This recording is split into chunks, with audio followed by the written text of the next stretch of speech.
La paz sea sobre todos vosotros. En este vídeo vamos a hacer un breve comentario sobre el modo en que Allah castiga a los pueblos. Cuando leemos el Corán nos da la sensación muchas veces de que el proceso de destrucción ocurre casi de forma inmediata, es decir, los mensajeros llegan, el pueblo no les hace caso y justo después viene el castigo de Allah. Quitando tal vez la historia de Musa y la historia de Nuh, el resto de historias del Corán nos da la sensación cuando las leemos que pasa eso, ¿no? Que es algo muy rápido. Sin embargo, hay lugares del Corán que nos indican que no tiene por qué ser así. Es decir, que la destrucción de un pueblo tiene que ver también con la caída de una nación. No tiene por qué ser una muerte física, que se destruya la ciudad, que se acabe con todos los habitantes, es decir, que mueran. No, no, no. Tiene que ver también, o se puede interpretar como la decadencia de un pueblo, el acabar, digamos, la prosperidad, el finalizar con todo lo bueno que posee una nación. Fijaros en el capítulo 6, versículo 42-47, nos dice: y en verdad hicimos llegar nuestros mensajes a las gentes antes de ti. Esto todo el mundo lo tiene claro. Allah ha enviado unos mensajes, ya no vienen más mensajeros, pero estos mensajes que se conservan van a servir hasta el final de los tiempos. Es decir, todas las sociedades les llega la palabra de Allah, de un modo o de otro, pero les llega. Y les hicimos conocer desgracias y adversidades para que se hicieran humildes. Ojo, Allah, después de hacer llegar el mensaje claro, siempre envía una serie de desgracias y calamidades, que estas palabras en árabe recogen un abanico bastante extenso de significados. Tiene que ver con enfermedades, con problemas económicos, bueno, con de todo. ¿Para qué envía esto Allah después del mensaje? Para que la gente se acerque y busque, digamos, la ayuda en su Señor. Es una manera de reforzar la llegada de los mensajes. Sin embargo, cuando la desgracia que les habíamos decretado se abatió sobre ellos, no se hicieron humildes, sino que se endurecieron sus corazones porque Shaitán hizo grato a sus ojos lo que hacían. Es decir, la gente que no va a creer después de este mensaje y de estas adversidades y calamidades, lo único que hacen es sacar esta maldad que llevan dentro, reafirmarse en su incredulidad y olvidarse por completo de todo el asunto. Por eso el Corán nos dice: luego, cuando hubieron olvidado todo lo que se les había dicho que tuvieran presente, les abrimos las puertas de todas las cosas buenas.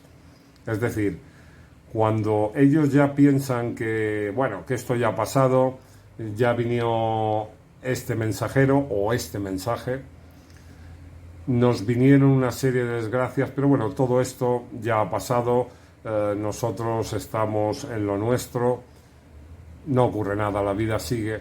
Entonces Allah le envía una serie de cosas buenas, es decir, florecen las sociedades, hay desarrollo y entonces ellos piensan: uff, vamos súper bien, esto es fantástico. Os suena todo esto, ¿verdad? Luego dice: entonces, cuando estaban disfrutando de lo que se les había concedido, les llamamos de improviso a rendir cuentas y fueron entonces presa de la desesperación. Y al final, esa gente que se había obstinado en la maldad fue aniquilada por completo. ¿Podéis imaginar vuestra situación si el castigo de Dios os alcanzara, sea de repente o de forma gradualmente perceptible? Es decir, que lo vierais llegar. ¿Quiénes serán destruidos entonces si no los malhechores? Dos puntos a tener en cuenta. La destrucción de los pueblos, es decir, el término que se utiliza en árabe, tiene el sentido de romper algo o caer. Por tanto, y viendo la secuencia que nos está relatando este pasaje, se puede entender como la caída de una nación, la pérdida de poder, es decir, un país que es poderoso, que es una potencia, como poco a poco Allah le hace perder esa fuerza y lo deja caer hasta que esa nación o es conquistada por otros o poco a poco desaparece. Ya os digo, no tiene por qué ser un castigo rápido, algo que tiene que ver con una destrucción inmediata. Pasajes como este nos confirman esa teoría. Y después, cuando dice, ¿acaso serán destruidos otros que no sean los malhechores? Esto es una llamada de atención muy fuerte que conecta con el principio del pasaje, porque lo que nos está diciendo es que Allah a su gente, a quienes siguen el mensaje, no permite que les llegue esta destrucción o decadencia. Es una palabra, una promesa que Allah nos ha dado en el Corán y que deberíamos tener en cuenta. Si os fijáis, el pasaje nos está diciendo que podemos muchas veces ver el castigo, ver cómo llega esa decadencia. Actualmente estamos viviendo el mundo entero una situación fatídica.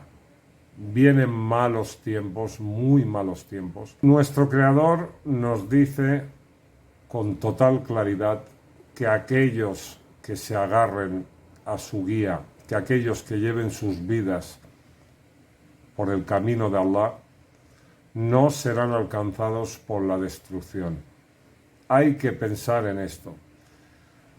Muchos creen que lo que estamos viviendo es pues un mal momento, pero perfectamente puede ser este castigo gradual que Allah nos está enviando.